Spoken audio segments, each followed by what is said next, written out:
It was a proposal that sent shockwaves through football. No promotion, no relegation. Just a division dedicated to the sport's elite. 2 years on, the European Super League has not gone away. So what plans do they have next? Hello there and welcome to Football Now from a somewhat windy Doha in Qatar. Now the saying goes that nothing surprises you in football, but on April the 21st, 2021, a story broke that left perhaps even the most ardent, maybe even the most cynical of fans aghast. A proposal for an invite-only division would house some of the world's biggest football clubs, and it would be called the European Super League. In April 2021, under the cover of darkness, the Super League launched, and it had 12 founding members with a view eventually to having a total of 15. And there were 6 Premier League clubs, including Manchester United and Manchester City, plus Barcelona and Real Madrid. And it was the cream of Europe coming together to start a closed and elite competition that caught football by surprise. And then there was the reaction. And of course, as you would expect, FIFA and UEFA were opposed, as were fan groups and medium and small sized clubs. And as a consequence of the outrage, pullouts began over a 48-hour period, leaving only Barcelona, Real Madrid and Juventus remaining. Just 72 hours on from the story breaking, all 6 English Premier League sides had pulled out, with the Super League's founder Andrea Agnelli admitting for the first time that the project now looked unlikely. Atletico Madrid and Inter followed shortly after.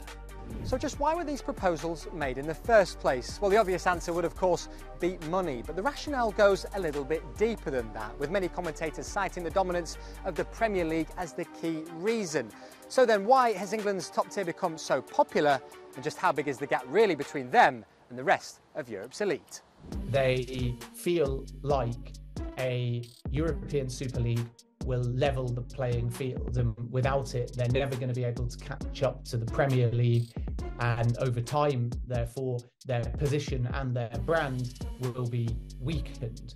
Then if you exclude the Premier League and just look at the finances being offered, the original plans could have seen each club pocket up to 1 billion in terms of a lump sum that could have been used to help a club get on a much healthier playing field. So what has happened since then? Well, on the 9th of February of this year, the European Super League returned, promoted by a new company and fronted by a new face, Bernard Rijkaard.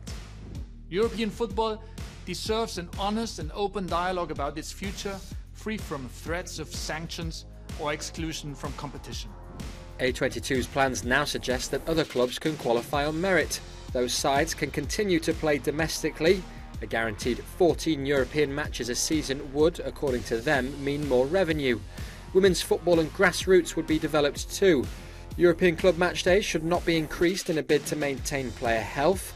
EU law would expect to be followed, and they say that spending should be based only on resources generated, not from competition distorting capital injections, all with the aim of being the world's best football competition with an improved fan experience.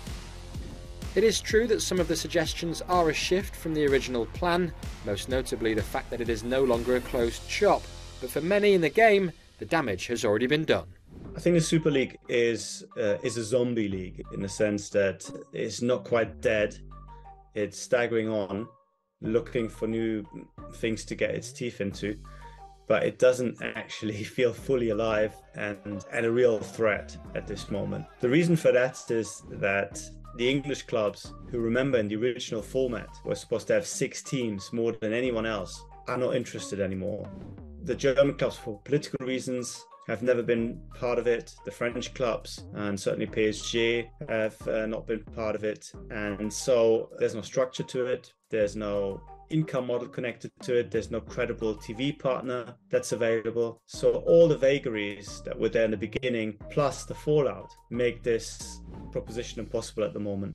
So then a damning assessment from Raphael Honigstein there, and there are many like him that remain concerned about the zombie league. Not least the La Liga president Javier Tebas, who has painted his own bleak picture, describing it as the big bad wolf. But the division's two biggest sides, Barcelona and Real Madrid, remain supportive of the project. The big question is, despite all the backlash, why?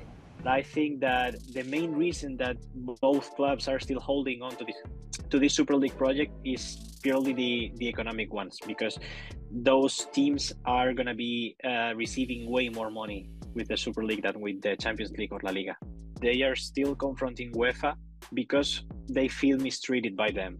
That the only way both parties are going to seal everything is like by reaching an agreement, because the Super League is not going to work without the British teams, and UEFA is not going to work without Barcelona and Real Madrid and Juventus. So the best thing for us fans is for those two parties to reach an agreement and to settle down. Yeah, it's a story that may not go away for quite some time. That brings us to the end of this week's show. Do let us know your thoughts at home using the hashtag FootballNowSuperLeague, and we'll see you next time. Bye for now.